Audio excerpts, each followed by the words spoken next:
I'll walk with you in the shadowlands till the shadows disappear. 'Cause he promised not to leave us, and his promises are true.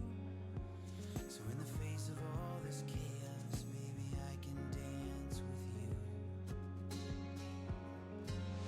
So let's go dancing in the minefields. Let's go sailing in the storms. Oh, let's go dancing in the minefields and kicking down the doors. Oh, let's go dancing in the minefields and sailing in the storms. Oh, this is harder than we dreamed, that I believe that's what the promise is for.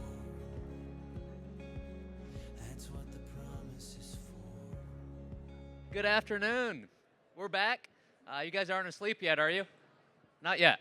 All right, we've got another panel coming up for you. I think this is going to be useful for everyone in here, as everyone is on social media now and everyone wants to make great content.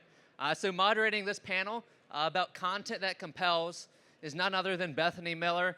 Bethany's over at NRB. Everyone knows her.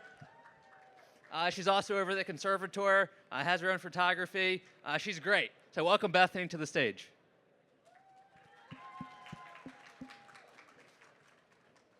All right, up next, we've got a good friend of mine. We've got Grant May. He's chief propagandist over at the Standing for Freedom Center at Liberty University. He's making all the great content you see, and he's making sure it's the right propaganda. So welcome, Grant. Next up, we've got Michael Sugimoto. You may have seen this new Instagram profile come up on your feed on the past few months. They've kind of blown up in the first 6 months of the young right. They've grown to over 400,000 followers. They make the most aesthetic content there is on the conservative side. Michael graduated from Pepperdine. He also just interned in the White House. So if you have any questions for Michael about the inside scoop, hit him up. So welcome Michael to the stage. Next up, we have Alan Moro. Alan's a good friend of mine. Also met him at Liberty University back when he was at the Standing for Freedom Center. Now he's in town. He's working for the Daily Wire, doing the social media stuff with that. So if you need access to the top social media accounts out there, the biggest followings, give Alan a call. Yeah.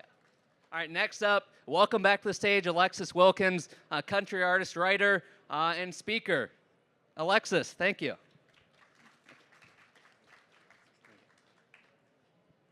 Well, hello, everybody, and thank you for being here.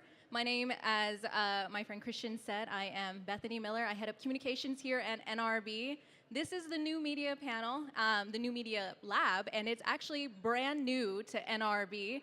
This year, it is a brainchild of mine, and I'm so grateful that you all take the time to do this. At NRB, we offer so many things. Main stage panels, we have forums, we have talks, workshops, so I appreciate you taking the time to do this.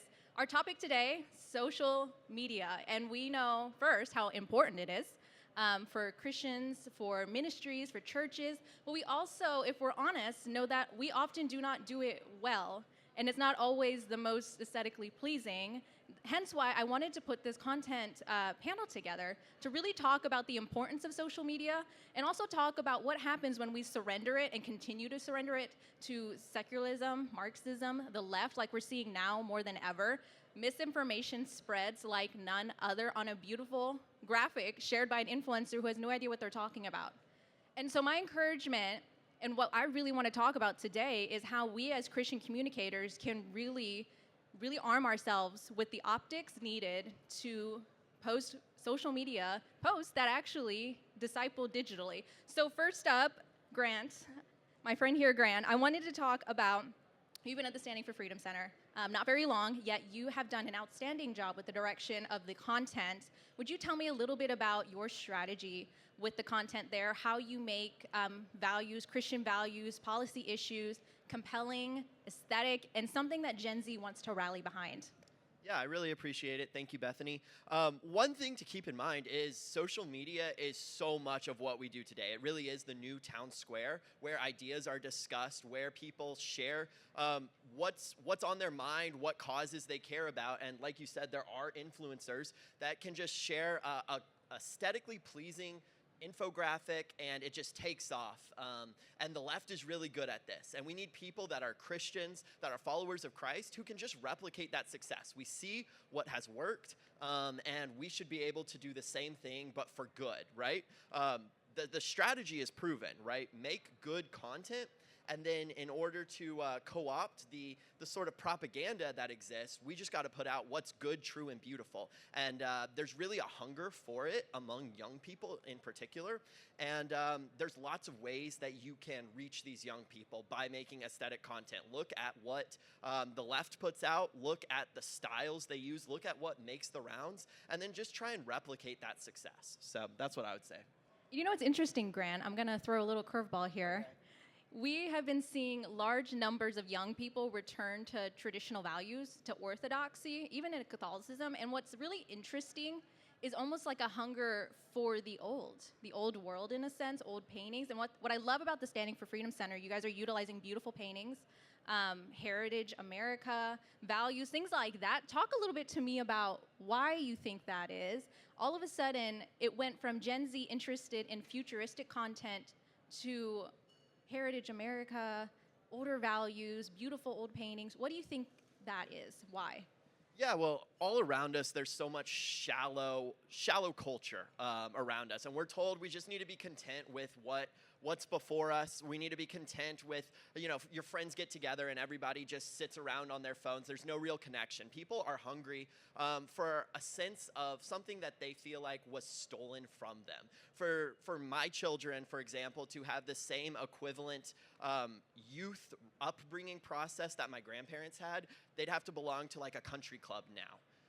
You look at videos from the 1950s, 1960s, look at American cities, and if you showed videos of modern day America to the people that lived in these clean, safe, walkable cities, they would feel like it's a dystopian Orwellian future.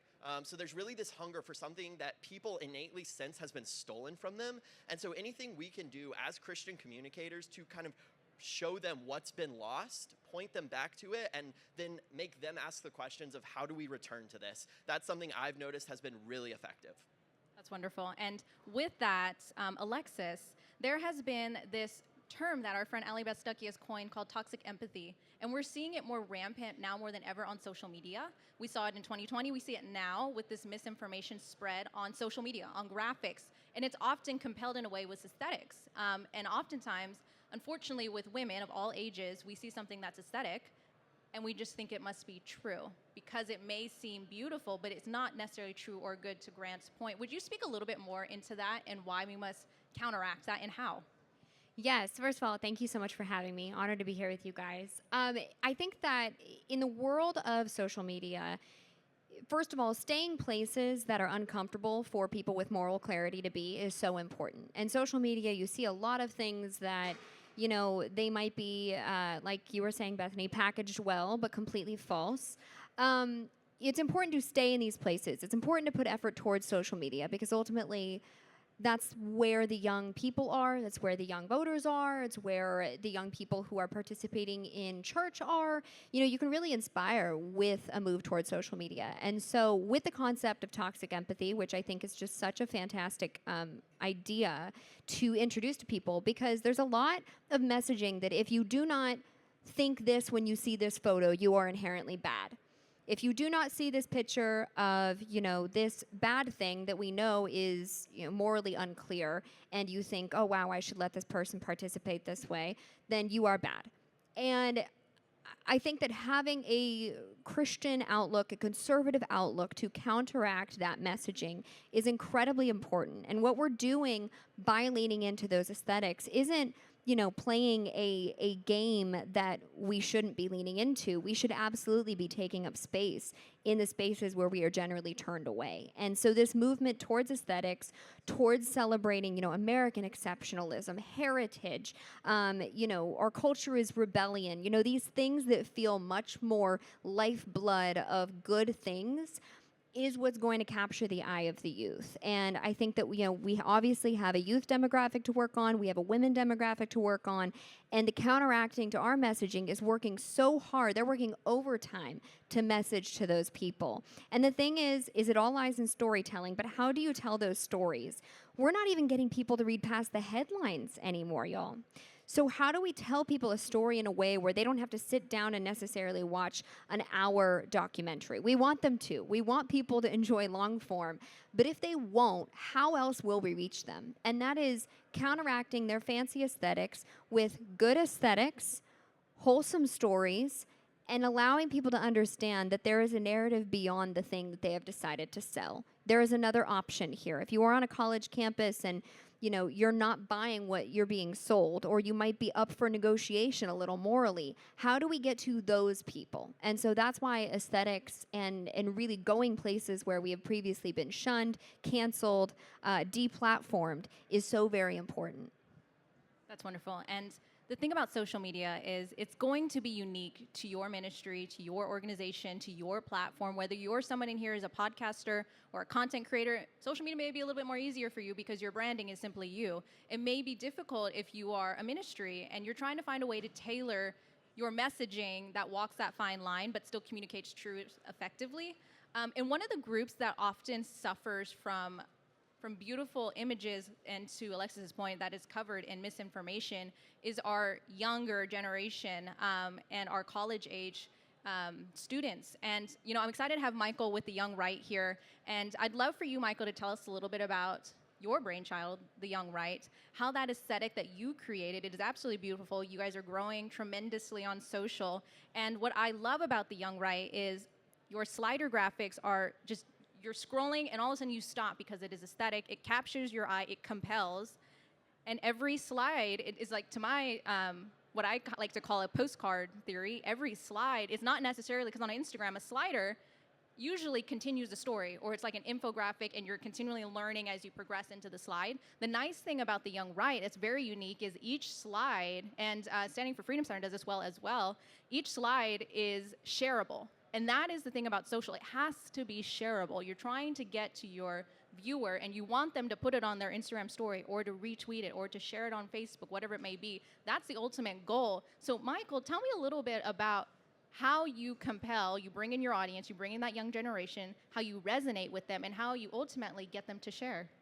Yeah, thank you, Bethany. That's great. I think, when you realize that we're in a new culture war, and the culture war is over your mind, and big tech knows this, I have people at Meta who are writing algorithms to target young people based on like patterns and how you can get them addicted on social media to keep on scrolling and keep on scrolling, because young people don't read the headlines, as Alexis was saying. They're just looking at short form content on TikTok, on Instagram, on YouTube Shorts. And yeah, as you were saying, Bethany, like really creating shareable content that is consistent, but also content that speaks to them. There's a lot of negative information out there. A lot of media outlets always focus on negativity and the worst thing. You can't go on Instagram or even the news outlet without looking at crazy things that have happened, and that's really negative on your mind and on your spirit and on your soul. And something that we've done at the Young Right is really focusing on framing everything in a very positive way. So how can you create aesthetic content that not only speaks to people, but also can be framed in a way that's uplifting, because people are tired of content that makes them feel depressed, and there's such a high rate of mental health and depression and anxiety among young people, among Gen Z. And when people go onto these platforms, they don't want to be fed more of that. They want to be fed things that are uplifting, things that make them feel better. And if you can target that and you can know, okay, young people need content that speaks their language, through the aesthetics, and really framing things in a way that is short, that's deliverable, and then aesthetic. And that's kind of like the sweet spot that we found with the Young Right. That's wonderful. And even as you guys are sitting here, take a moment to look up the Standing for Freedom Center on Instagram, the Young Right, the Daily Wire, and even Alexis's socials, to get an idea of kind of what they're doing really well as we talk through this. And I say Instagram because the grid aesthetic is so important, and a lot of aesthetics is driven on Instagram. Social media is very unique in each platform. X is different from TikTok, and TikTok is different from Instagram. And so that is also really unique. When we talk about social media broadly, do not create a graphic and put it on all of them and think they're all going to perform the same, because they don't. And to that, Alan, I wanted to ask you, humor is a really unique technique that the Daily Wire excels on. And I know you have some great ideas and some strategies that you're implementing there. Can you speak to me about that and give us a little behind the scenes of how you use humor to reach younger generations and all generations, because I know many follow the Daily Wire, but how you guys utilize humor to resonate? So I think that using humor in social media right now is really important, because young audiences in Gen Z and Gen Alpha and all audiences right now are inundated constantly with a barrage of information, a barrage of people wanting their attention. And because of that, their barometer for baloney, their barometer for like people trying to sell them something, it's way up.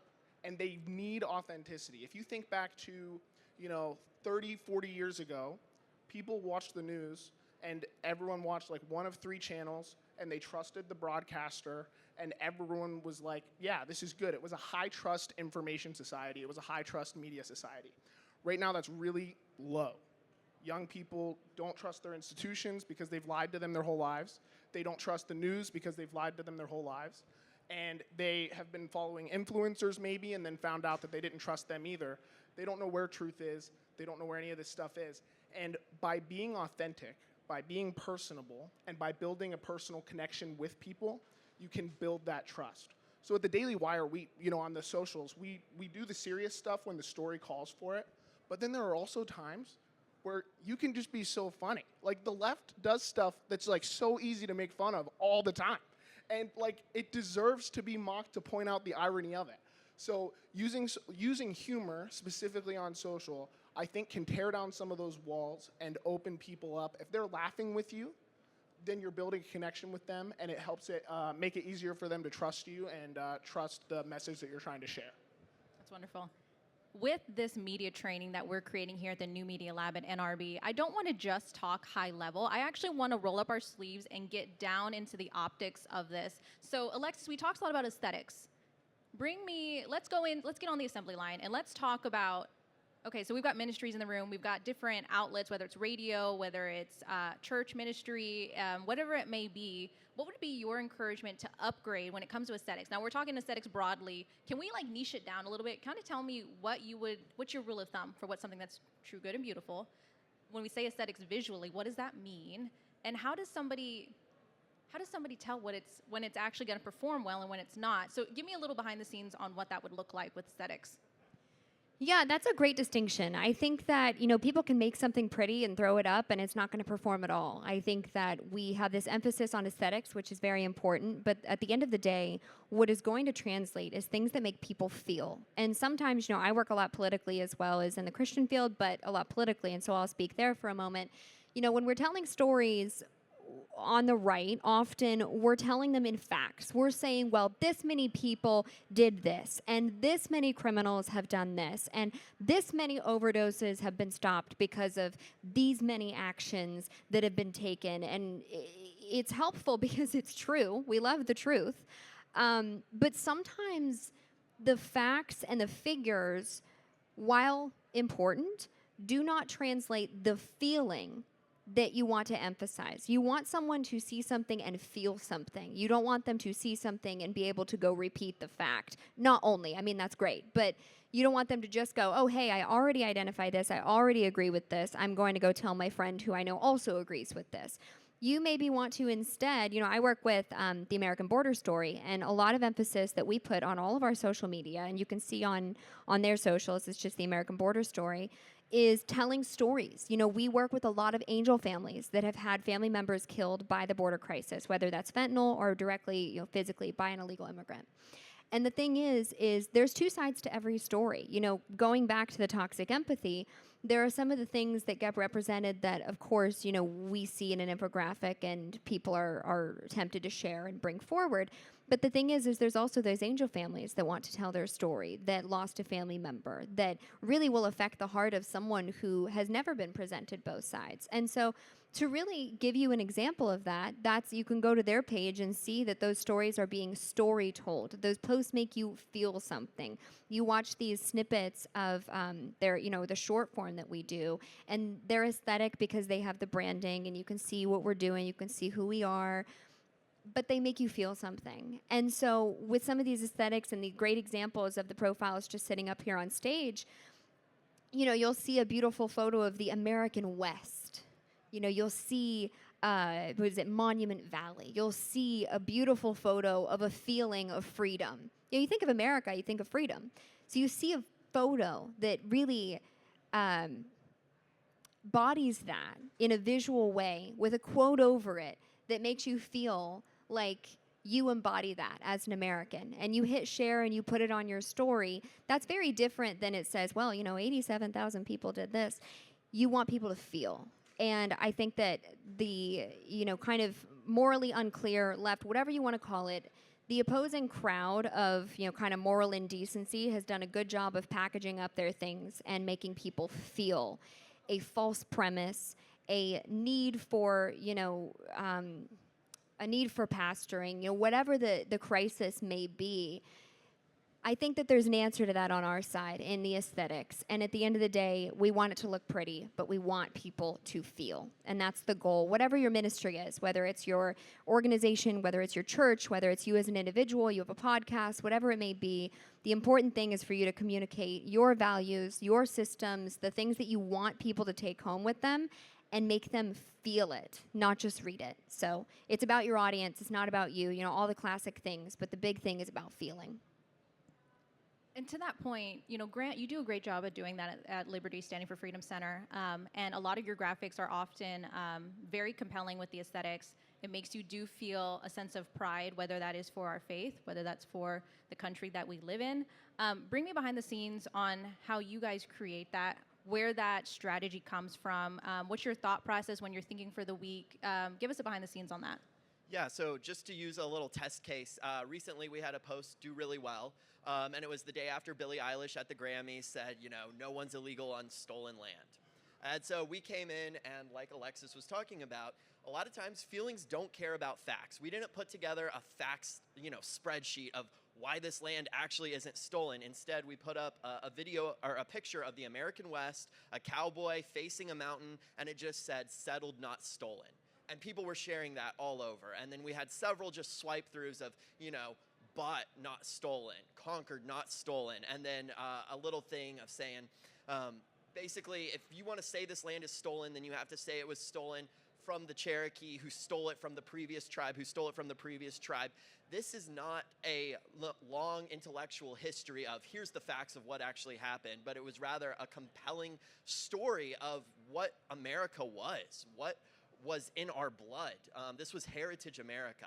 And so you just look at something that's trending, something that maybe the progressives are sharing everywhere, and there's really a hunger and a need from young people who want to counteract that narrative, and we just have to be ready to meet that moment. We have to look, see where the need is, find that need, and then hopefully fill it with the beauty, with the feeling, because as much as we want, facts don't often change people's mind. Feeling does. And so that's sort of the behind the scenes of look at what's trending in the media, look at ways you can help counteract that narrative, help young people respond to it because they're constantly being inundated by these just massive waves of propaganda from the left, and we want to give them a response, and we want to equip them to respond to it. That's really good too, because I felt like there was a culture for some time where Christians felt that they needed to create their own form of social media, that they didn't need to be on Instagram, X, Twitter, whatever it may be. We needed to be on something else. And I think we've already beat that dead horse, but I'm going to beat it again. The world is there. Our mission field includes media, and that includes Instagram, Twitter, X, TikTok, LinkedIn even, and that's a strategy I'm still trying to figure out is LinkedIn. But the world is there, and that's where our harvest is plentiful, and we are to go there into those fields. And I want to swing it back over to Alan at the Daily Wire. What I really appreciate about what Alan's doing there is they're taking a look to, like Grant's point, at what's trending audios, maybe it's a trending skit, and then they turn it on its head and they make it promote their talking points. Give me a little bit more about that, Alan, about the strategy behind that, and how Daily Wire is like taking what's trending. You guys are doing market research. I'd love to give this room some ideas of the importance of trending audios, trending trends in general, and then market research. Yeah, so as far as like trends on social media, it just like what you talked about, Grant, after Billie Eilish said that no one is illegal on stolen land, like there's something that like goes off in all of us that's like when we walked into work the next day, like we need to respond to that. That's the big thing that happened at the Grammys, and we need to craft a response to that. So some of it is literally just being in the news cycle, understanding what people are gonna wanna hear. But then if you take that, because sometimes you could use all the trending audios, at least in our field. You could use all the trending audios. You could do all the fun trends with videos. You could look at what's trending on TikTok's algorithm and all of the other platforms. But if it's not tied into something that people really care about, then it might still flop anyway. So the sweet spot is to look at, like especially with Instagram. You know, on Twitter, you can post about something that's kind of niche, right? But if it's interesting and compelling enough and the right eyes get on it, it'll be viral. But on Instagram and like those platforms that are more of a casual news viewer, a casual political person's on Instagram compared to X, it needs to be the biggest story of the day. Like it needs to be the biggest thing that's going on. So Billie Eilish is a great example. And then that day we came in and we thought, how can we refute what Billie Eilish is saying in like the most clever way possible? Because the Daily Wire, you know, it's a large organization, and we've got the hosts out there who are giving these intellectual breakdowns of why no one can be illegal on stolen land, doesn't make sense. And we have, you know, editorial writing these stories. But then on the social team, there's this fun moment where it's like we get to figure out how to do this in the least preachy way possible and in the most clever way possible.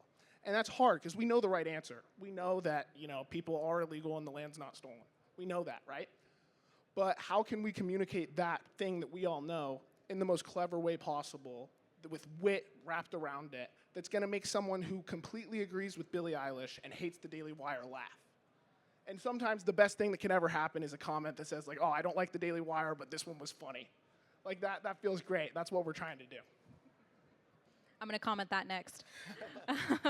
You know, Michael, what you're doing at the Young Right, you're just taking graphics, you're putting together some bullet points that are facts, and you're putting it behind a nice photo that's resonating. You know, like I had mentioned, there's many people in this room who are broadcasters of many different mediums, many different industries. Like I said, radio, podcasting, large ministries, legacy ministries. So think through that. You know, that we've got some niche down groups here present who are operating in the Christian media realm specifically. The Young Right, of course, you know, you're leaning more into the political realm, but I think what you have, like thinking strategy, I think your social media strategy would really benefit to them. So how would you speak, what would your word of encouragement be to upgrade their social media in the church media realm? So we've got some ministries out here, Christian media, ministries. What would be your advice to upgrade their aesthetics?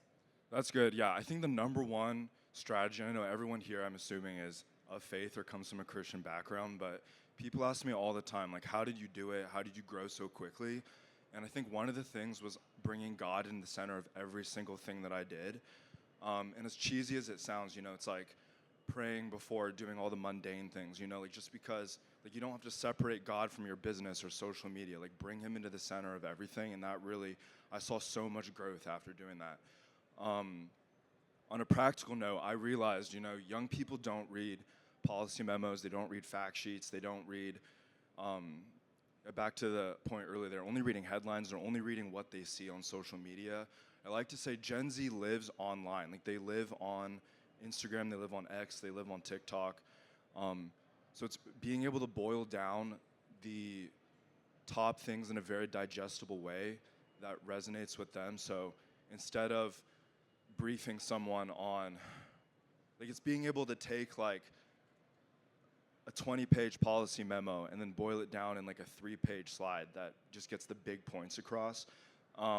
Something that's really helpful for me that I found, and honestly, you know, I have no shame, but putting it into ChatGPT, like putting like these huge policy memos into it, and then saying like extrapolate like the top things that I think like be very helpful, that's shareable, but that will also resonate with people who just want the big fast ticket item, and that's been super, super helpful. It saves time, but also will help boost into the algorithm. What else? Video content is very popular right now. Like Reels on Instagram have really been a huge growth of success. So being able to put one line of something that's very that you care about, like a fact or something, onto a video and then sharing that out. Oh, and also, if you don't know what trial reels are on Instagram, I would highly recommend it.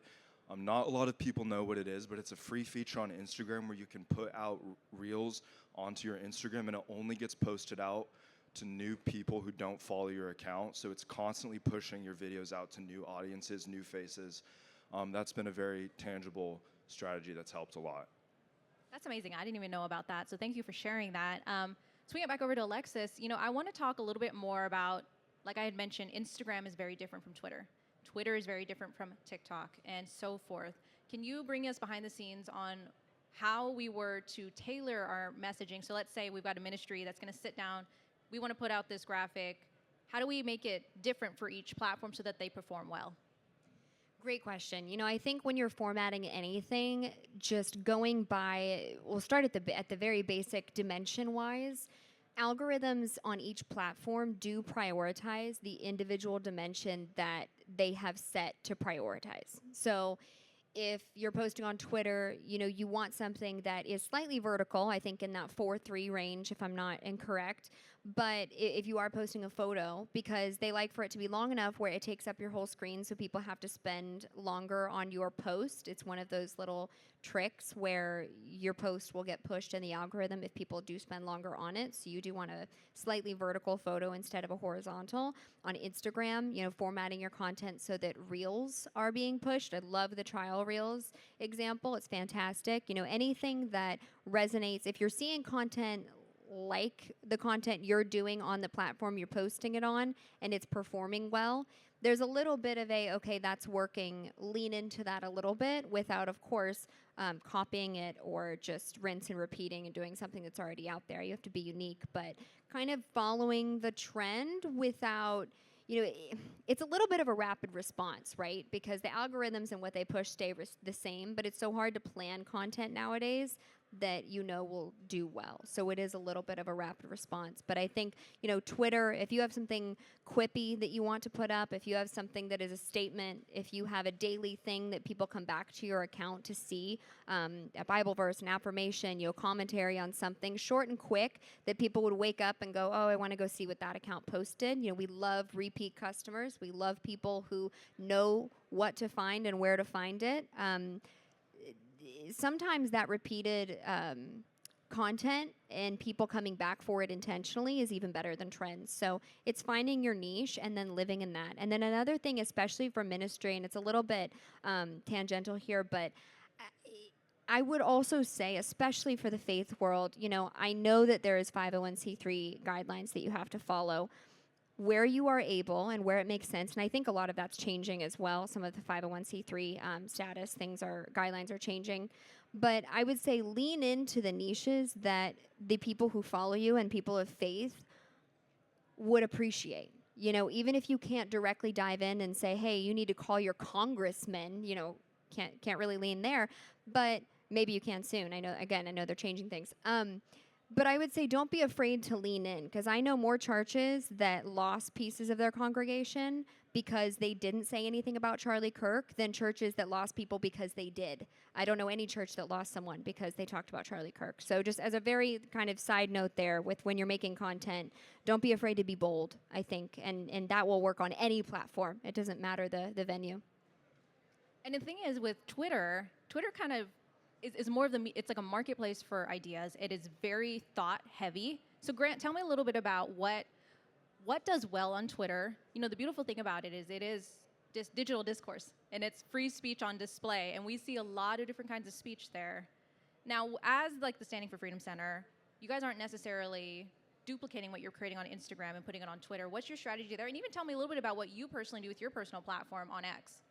Yeah, so one thing I think is just really important to stress is that we are all students. We're all continuing to learn. Whenever we see stuff that we really like, we're going to be saving it and we're going to be trying to replicate, whether it's the aesthetics, whether it's the style. We're always learning. Content is always evolving. So it'll be one thing one day and then it'll totally change up the next day. So I would just encourage you, like, save things that you like, save things that you see making the rounds. If you see somebody post, or if you see multiple people repost the same post, make a mental note of that and say, like, look, that's doing well. How can we replicate that? But one thing we've learned just about Twitter in general is Twitter is really good with just fast, new information that spreads quickly. They're going to see a bit of a different, it's not your Instagram where things will continue to slow burn for a while. Twitter really has like a 24-hour window. Organizations sometimes have a harder time on Twitter than actual individuals themselves. People like following individuals rather than organizations on Twitter, whereas on Instagram, Facebook, that's sort of the opposite. So that's just a little like practical nuggets. A lot of things we'll try and do with the Standing for Freedom Center is we will post our news articles on Twitter. And we'll like reduce the link sizes because Twitter has a hard time when you just share an outside link. They want to keep people on the site. So that's just like small, kind of practical in the weeds things with Twitter. But I love Instagram in particular for growth for organizations. Yeah, absolutely. And there is things you can get on the weeds with X. And one thing I really do want to encourage you, the way you're going to take your social media to the next level, one of many ways, is to make sure you personally are engaged with it. Like to Grant's point, doing market research, scroll on Instagram, scroll on X. Like you'll see me late at night scrolling on X, bookmarking things because I'm like, that's a great rapid response that this organization did. That's a great graphic that this organization posted. I'm always looking at Standing for Freedom Center stuff. I'm always looking at the Young Right. I'm like, that's fantastic. And I'm saving it, thinking about how we could, replicate it or do something similar. And the beautiful thing about these organizations is that we all have unique voices.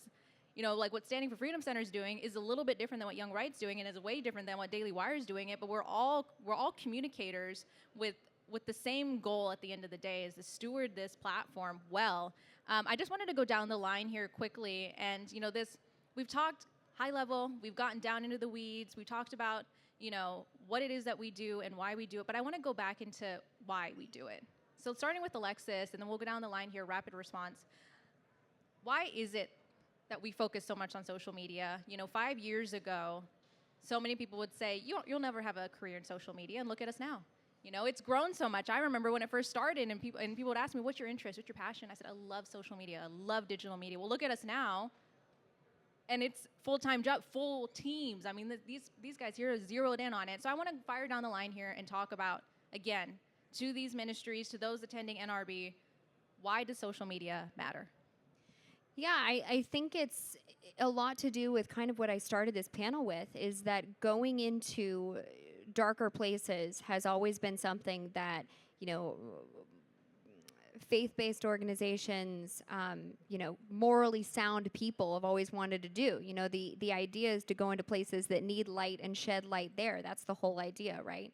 And so with social media, it has the propensity to fuel so much negativity, so much, bad posts do well, things that are negative news stories, the hype that you see, the 10-day news cycle for something that's a tragedy, a tsunami, whatever it may be.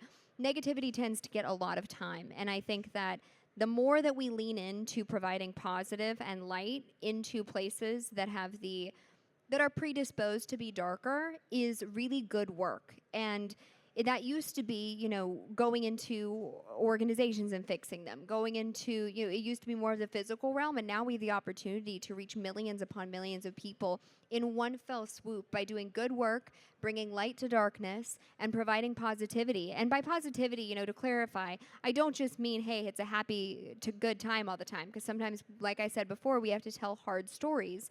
But bringing truth is bringing light, is bringing positivity, is changing someone's mind, is putting something on someone's heart. And instead of running from social media and going like, I'm the first person to say, oh gosh, the 21st century. I joke that I'm like an old man shaking my fist from my porch, and I actually, it's hilarious, I am. But we have to gear up to participate in the places that are difficult, that the kids are.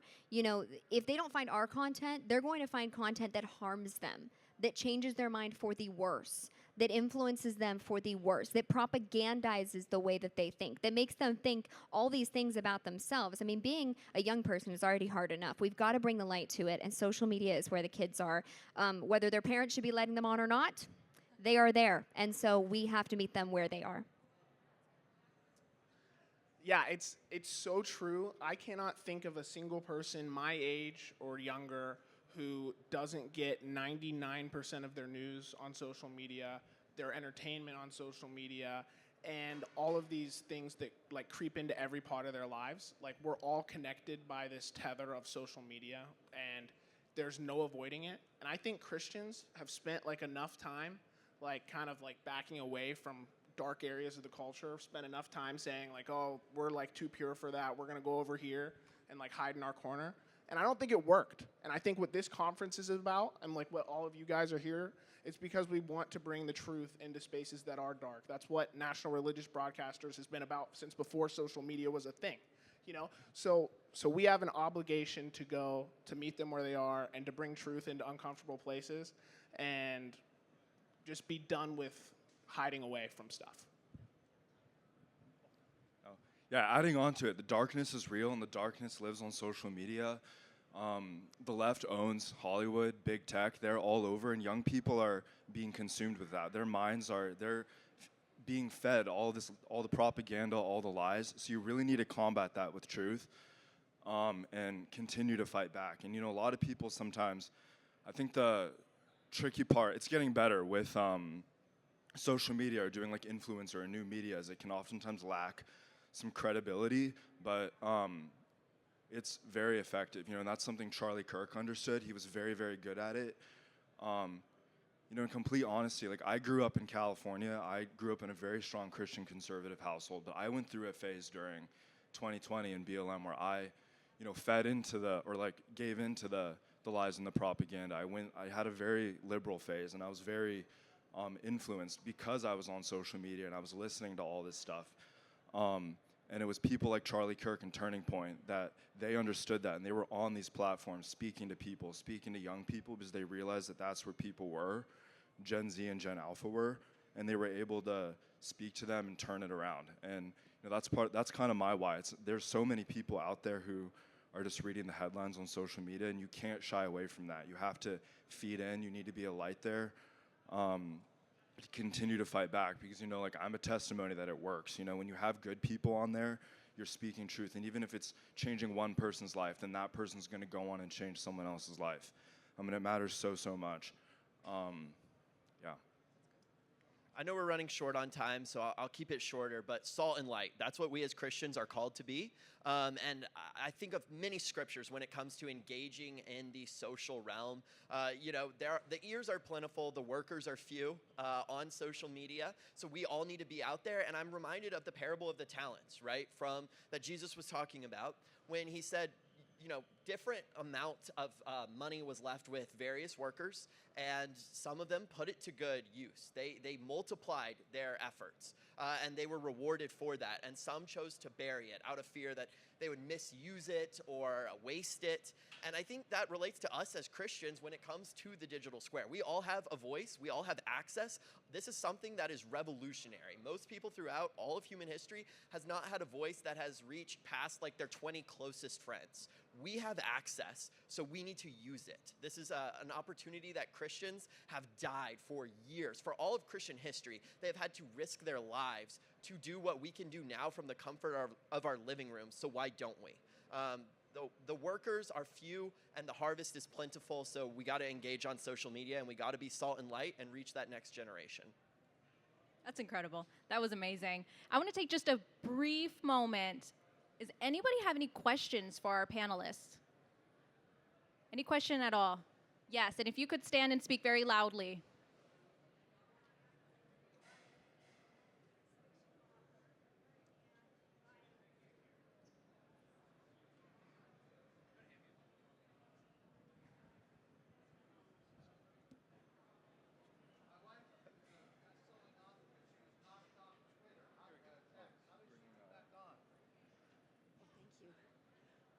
I'm a author of YA Christian fiction, apologetics fiction, and I wasn't on my Twitter account for a while, and I decided to go on and try to catch up with you guys, and saw that I was knocked off of Twitter because of inappropriate content. It's decidedly Christian on a mission, and so thoughts, and how do I get back on?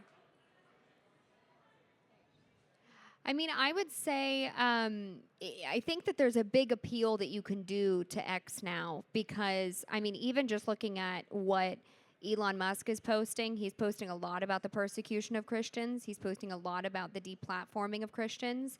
And I think that, especially with their customer support team being a little bit more geared to making sure that people like you can get back into their accounts, they will hear you and they will not roll against you. So I would reach out to their customer support on X and say, hey, you know, my account has been shut down. I'm an author and this is what I have posted, and you know, you were probably shut down in flagged from Twitter 1.0 or from before it was kind of used for good. And so I would say appeal to his team, and they should be able to reinstate it. I would imagine that's what I've heard from friends who have been shut down. So that's what I would suggest. Any other questions?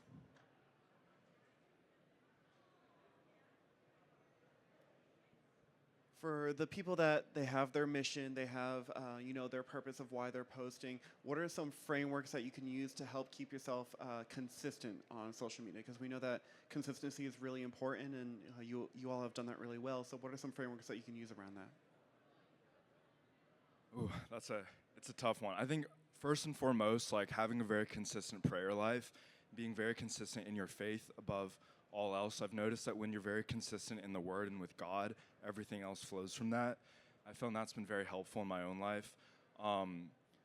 Creating like a social media calendar can be very helpful in mapping everything out and having like consistent things that you post every single week. For instance, something that's been that's done very well for the young right is weekly What the Fake News Didn't Tell You post, and that comes out every single Sunday. And that's something that we know regardless of what happens, that's something that's gonna come out every single Sunday. In addition to, we try to do like 2 to 3 reels a week. And, you know, a lot of times, as someone mentioned earlier, you know, like with rapid response, and a lot of times you can't map out the specific content if you're trying to respond to like a current event or something that just happened. But having like a map or a guideline where you know that like regardless what's happening, you're gonna do like a feed post on Monday and Thursday, and then a reel on Tuesday and Friday, and then like one thing that's very true to what like your organization or your mission is, like on a Sunday or whatever that looks like. I think that's very helpful. And I would say too, download Canva, start duplicating a bunch of designs, make sure you've got a good logo, whether it's in the left corner, the top corner, lower the opacity, make sure it's consistent in that way that it's visually, like when someone's scrolling, they go, oh yeah, I know that brand, I know that person, because it's consistent in your branding. So definitely make sure you understand what your branding is, and not just the message, but also what the imagery is behind that. So that would be my encouragement there. And Canva is so easy to utilize and so accessible and so easy to share. So you don't have to be an Adobe Photoshop expert. You can simply use something like Canva, but then also make sure you understand your talking points, and you know that on X and on Twitter and on TikTok, it is all the same. I'll take one last quick one.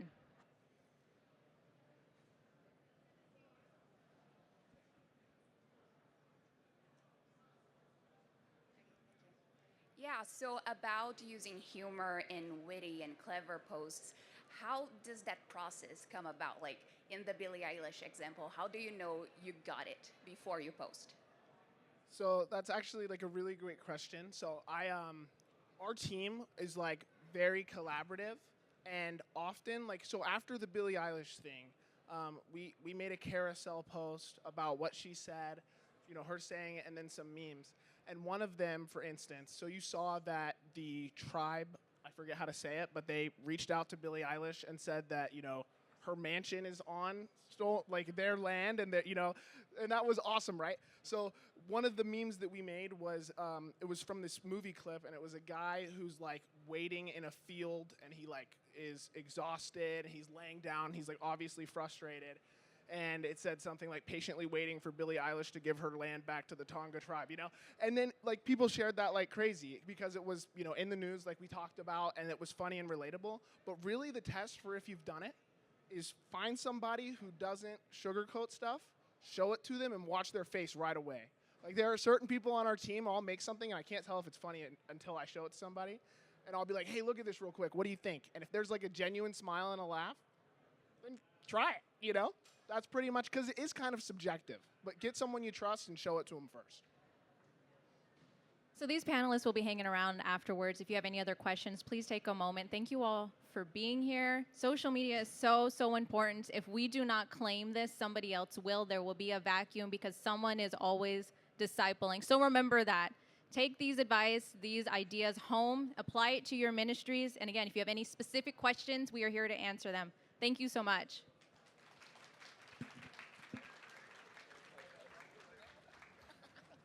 All right, we'll be right back here in about 10 minutes. If you've ever wanted to go on TV, if you ever wanted to learn how to pitch yourself and get booked, Miss Caroline Downey is coming up next to give you the whole pitch. She's the best. So stick around, and while you're still here, make sure you download the NRB app. You download that and survey every single panel that you hear so we know what we can do better next year. So we'll be back in 10 minutes.